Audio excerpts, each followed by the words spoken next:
Hello YouTubers, and welcome to my third Doctor Who action figure review. Today I shall be looking at a Cyberman from the 1967 story, Tomb of the Cybermen. Before I start the review, I got this morning, it arrived in the post from Forbidden Planet. Unfortunately mine's a bit rubbish in the fact that it has a dent just there. You can't see it very well on camera, but if I turn it on its side like this, you can see that it's all bashed in on that side, and it's quite flat on that side. So that is quite a disappointment, I have to say. Just goes to show that character options quality control hasn't been very good with the Men of Steel range, especially for me. I had a bad cyber control head. Never mind, I probably will get another one, but I'll be very careful as to see that the heads are okay. So let's start off with articulation. Well, there is some slight articulation in the head, very little. I'm not particularly worried that the head doesn't turn at all, because it didn't in the episode. The arms can't do a 360-degree turn because of the tubes, and they can't do 360s at the biceps because of the tubes here. The hands can do a 360.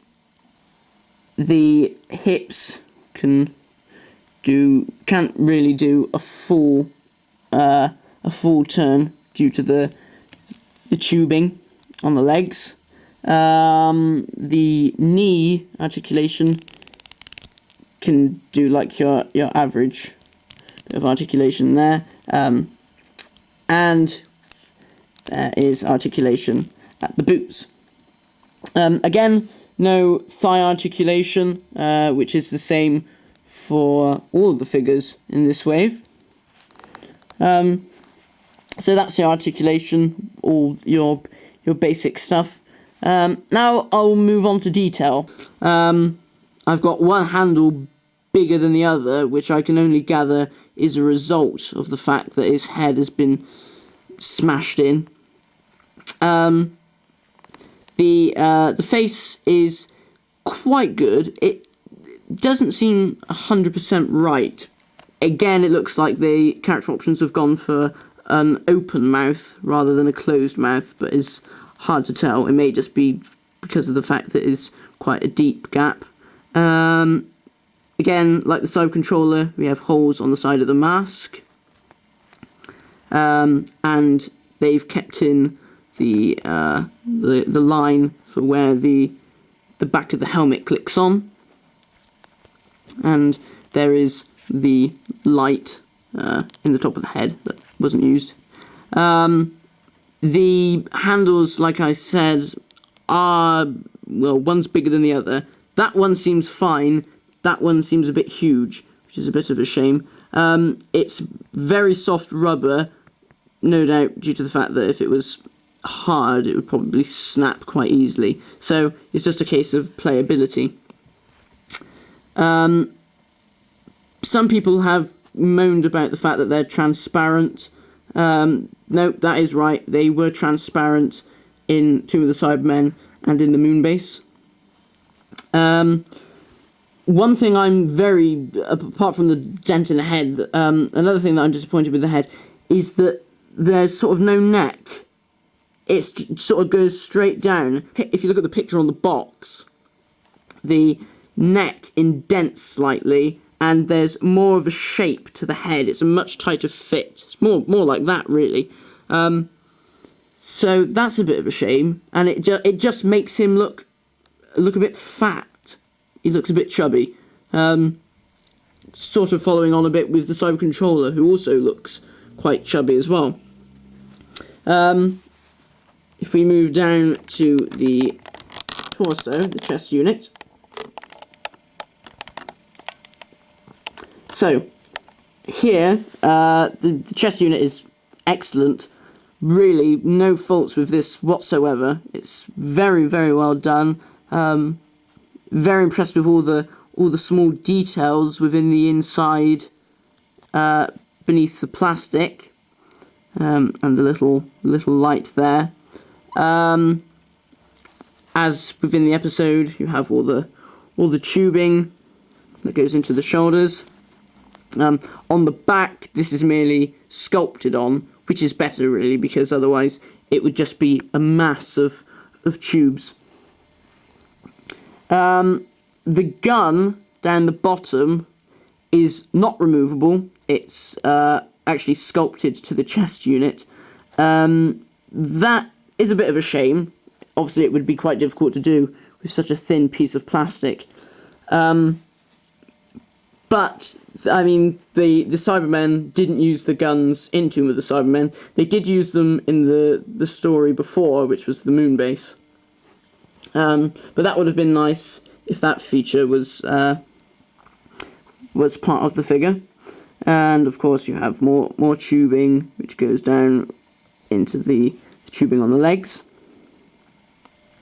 And the boots are just sort of normal boots, unlike in the moon base where they were they had shoelaces and things. The hands are slightly different to the cyber controllers, that they have pipes on the outside. Unfortunately, the pipes haven't been painted black. They should be black really, and the prototype showed them as black. Then again, the prototype showed that the head was exactly as it was on screen. Unfortunately, both of these seem to have just gone completely from the actual toy itself, which is a bit of a shame. Now, this figure comes with 2 accessories, 2 cyber mats. It also comes with the pieces of the cyber controller. But the cyber mats are very nice. You have the smaller one that Victoria finds on the floor. And you have the normal Cybermat, which are the ones that the Cybermen use to convert Cybermen and then send after the Doctor and the archaeologists outside of the hatch. And they send them up to attack them. So very nice that they actually sculpted 2 separate Cybermats, both versions from the story, and they're quite solid. The antennae are bendy, but they feel as if they wouldn't snap unless you really sort of force them. So a nice set. Overall, I'm going to give this a 9 out of 10.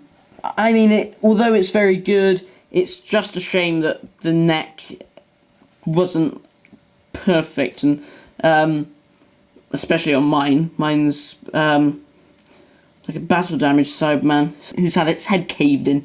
So it's a bit of a shame that has gone wrong, really. I probably will get another one, but I will make sure that his head isn't in the state that this one's in. And of course, this figure will also be released with Patrick Troughton for the San Diego Comic-Con and for the Forbidden Planet exclusives. My next review shall be the Invasion Cyberman, and that will then be the end of my reviews for the Men of Steel range, and then I shall definitely go on to do the Daleks box sets and all of the classic series Wave 1.